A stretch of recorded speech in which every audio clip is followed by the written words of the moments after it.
let's hope my mic's working because this is like the 5th take. I basically had a script and I filmed a whole video with that script, but it seemed really canned and it seemed like I was reading off a teleprompter, and I want to be able to let people know what I'm like in this channel.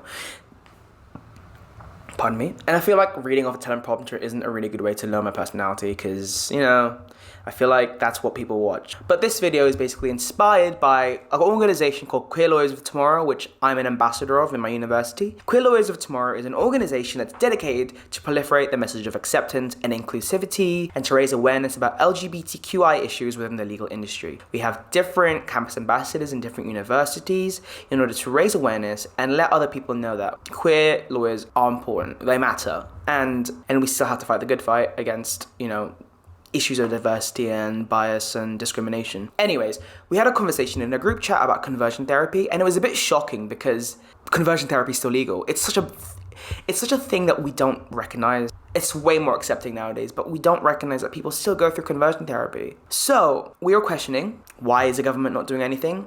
What are the current provisions against conversion therapy, and what is the history behind conversion therapy? Because I feel like not many people know. I didn't know until I did research in this video. So this video is basically aimed to educate people about the history of conversion therapy, what the government is or isn't doing about it, and what can we do to help. So let's begin. Part 1. Rise to Prominence. Conversion therapy is also known as gay cure therapy. I mean, it doesn't really cure people, it just forces the belief that being gay isn't normal and you can force yourself to be normal. And it also enforces the idea that heterosexuality and homosexuality is a choice, which it isn't. We all make choices, but that was a choice. It also kind of conflates issues of gender identity and sexual orientation together. People in the past used to think that being transgender is the same as being gay, and they utilize the same methods of conversion therapy for both. Conversion therapy, also known as gay cure therapy, is a form of therapy that ranges from talk therapy, which is talking to a therapist about your issues, to a more dangerous and I guess unregulated practices like aversion therapy. These forms of therapy basically aim to change LGBTQI people into becoming heterosexual and cis people. I'll be using conversion therapy to refer to all forms of harmful practices aimed at genderqueer, gay, lesbian, bisexual, transgender, and fluid identities that don't adhere to societal status quo. The roots of conversion therapy, I guess, begins with the 19th century psychiatrist Sigmund Freud, who kind of believed that homosexuality could be reversed through hypnotic suggestion. I mean, if we look further back, we see someone called Eugene Steinach, who basically suggested that there's an anatomical version of conversion therapy by implanting the testicles of a straight man into the body of a gay man, which obviously didn't work. I mean, it doesn't take you GCSE biology to realize that your immune system would basically reject an organ being placed inside you. That's what happened, and that's why it was inevitably a failure. The immune system of the... later on, German psychiatrist Albert von Streeck-Notzing allegedly claimed to have succeeded in the Freudian theory of using of hypnotic suggestion to reverse and cure homosexuality. Whilst Freud essentially disagreed with the idea that homosexuality was a mental and biological defect, that didn't stop his contemporaries and his colleagues, including his daughter, to further develop different methods into the modern phenomenon of conversion therapy. Later on, in 1952, a landmark event for the ex-gay movement happened. The idea of being homosexual basically became a mental illness, as established by the American Psychiatric Association's DSM, or the Diagnostic Statistical Manual for Mental Disorders. Maybe she's born with it, or maybe, just maybe, it's mental illness, innit? Chris Babbitt was writing for Religion in Transition about the charismatic roots of contemporary conversion therapy, and he writes about Chris Babbitt basically writes about the syncretism between religious belief and the ex-gay movement in the 60s, 70s, 80s, 90s, with a special focus on a figure called Kent Philpotts. Whilst the antiquated beliefs of homosexuality that were contemporaries of Freud and Steinach were kind of rooted in more secular beliefs of disgust in the abnormal, Kent Philpotts played a major role to introduce religious fundamentalist beliefs as a justification for the psychological method of conversion therapy. Babbitt writes in the journal, Philpotts acknowledged how his undergraduate studies in psychology aided those in need. He was in a unique position to draw from psychological understandings understandings of sexual development and employ a fundamentalist reading of the Bible. As you can see here, the roots of conversion therapy isn't firmly rooted in a singular monolithic entity, but it's more so a product of anti-queer sentiment spanning for more than a century. Philpotts was boosted into infamy basically through the authorship of his pedagogical works on the ex-gay movement, only further fueled by the rise of anti-gay sentiment in the 70s and 80s by many American fundamentalist religious institutions. Philpotts' idea of homosexuality, which was being caused by demons, was later faded and given way to the Pray Gay Away movement. Newer methods of conversion therapy were preferred, such as electric shock therapy, that was basically a form of aversion therapy, Bible studies, and general group prayers. Leading ex-gay organizations such as the Exodus International paved the way to allow for such treatments to proliferate through the United States. Whilst conversion therapy had been an extremely prevalent tool for those of a fundamentalist worldview that condemned homosexuality as a sin, the United Kingdom only had one organization associated with the harmful practice of conversion therapy, the Freedom Trust, which was a facet of Exodus International. In the United Kingdom, conversion therapy operated on a smaller, albeit still dangerous scale. Carolyn Mercer, a trans woman, experienced electric-based aversion therapy for feelings that she now clearly recognizes as gender dysphoria. Ms. Mercer recalls being strapped to a chair, electrodes covering her body, whilst doctors at a hospital in Blackburn showed her images of feminine clothing, only to be suddenly met with painful electric shocks. As you can see, the dangers of conversion therapy isn't only stemming from a misunderstanding of human sexuality, but stems from a misunderstanding between gender identity and its relationship with sexual orientation. Part 2. Fall from Disgrace. In the 2000s, psychological institutes began speaking up against the harmful practice of conversion therapy treatment. In 2007, the same year that Peel, Clark and Drescher identified the Freedom Trust as the only identifiable source of conversion therapy as an organisation in the UK, the British Royal College of Psychiatrists identified the deeply damaging effects of conversion therapy in the USA and the US, and stated that there is no evidence that such change is possible. The following year, the organisation spoke out against American institutions that place themselves in positions of support for conversion therapy, further stating that such settings can help discrimination and prejudice flourish. In 2012, incumbent president of Exodus International renounced the practice they so fervently supported in the first place.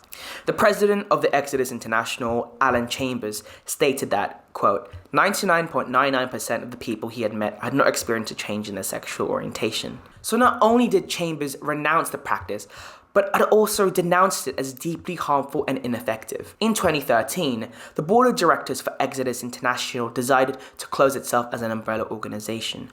Unfortunately, the Freedom Trust remains unaffected, as the organization revoked its membership to Exodus International in 2000.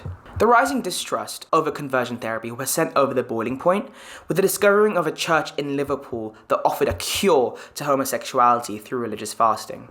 Dan Carden, a Labour Member of Parliament for Liverpool Walton, brought the issue to the House of Commons. A majority in the European Parliament condemned conversion therapy amongst the members of the European Union in 2018. In July 2018 of the same year, the government in London announced that the LGBTQI action plan is set to bring forth methods to stop conversion therapy. Whilst undefined, it can be suggested that conversion therapy ranges from pseudo-psychological treatment to, in extreme cases, surgical intervention and corrective rape. Which brings us to the present day. Part 3. What took you so long? 2 years later, the matter was put in pledge by the government, and yet nothing has happened.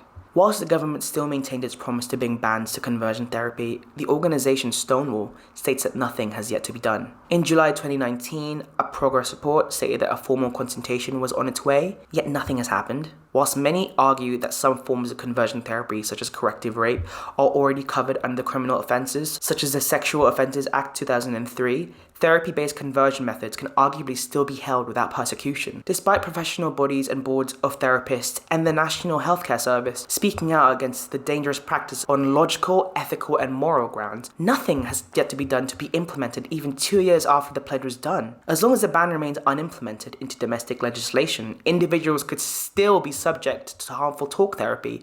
This issue and lack of action has basically prompted the creation of a petition calling for the government to explicitly ban conversion therapy through legislation. At the moment of making this video, the petition has reached 167,398 signatures, and it's steadily rising.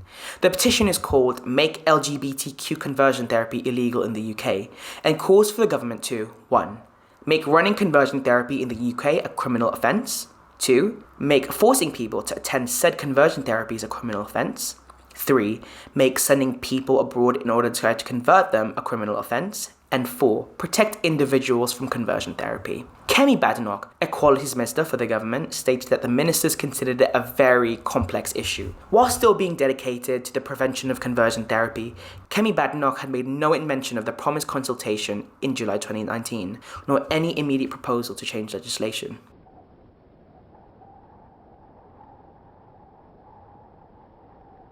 When questioned, the Equalities Minister stated that complex issues require in-depth research and consideration of what would fall under the term conversion therapy. The Equalities Minister also intended to consider all other options available, as well as the impact they might have. A spokesperson for the government stated that ending the practice might not be done through legislative means, but instead research has been done in order to be informed of alternative approaches. But isn't this a backtrack? Technically not. The government never specifically stated that they'll use legislation to ban conversion therapy, but aim to do it in an unspecified way. So why won't they use legislation to ban conversion therapy? Arguably, the excuse that the promise was made under a different government and a different head of government holds no weight. Boris Johnson, the Prime Minister, is relatively progressive in terms of support for LGBTQ rights, e.g. rebelling against party whips in support of gay marriage and voting to abolish Section 28. But why did it fall under Liberal Democrat MP Layla Morin to have to come out as pansexual, to table a motion to force parliamentary debate? Crispin Blunt, the Conservative chair for the all-party parliamentary group on LGBTQI rights on a global scale, stated that he's becoming increasingly concerned by the lack of actual progress since the announcement of the policy to ban this practice almost 2 years ago. It suggested that coronavirus had a massive impact on the government's ability to push through their legislative agenda. Perhaps with the reintroduction of a physical presence in the House of Commons, will also introduce constructive debate that will hopefully end with the legislative ban on conversion therapy. The last 2 years have also arguably been dominated by Brexit-based discourse, leaving little space to shine a light on issues such as conversion therapy, leaving it neglected in favour of other pressing issues such as the United Kingdom's exit from the European Union. Part 5.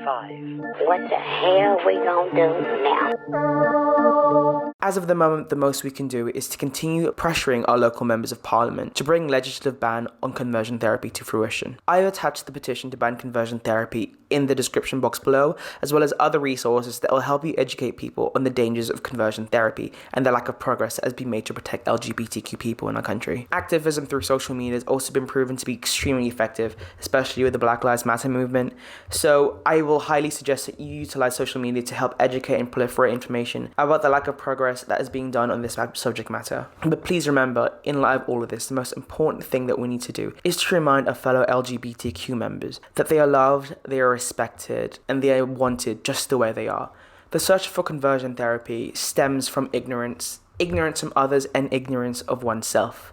Ms. Carolyn Mercer, during her own conversion therapy, felt self-loathing on a different scale, which is also felt by other people who experience conversion therapy. We need to ensure that whilst the government remains inactive on this matter, we take the matter into our own hands by ensuring individuals that conversion therapy is not the way to go in any way or form, that they are deserving of love and respect just the way they are.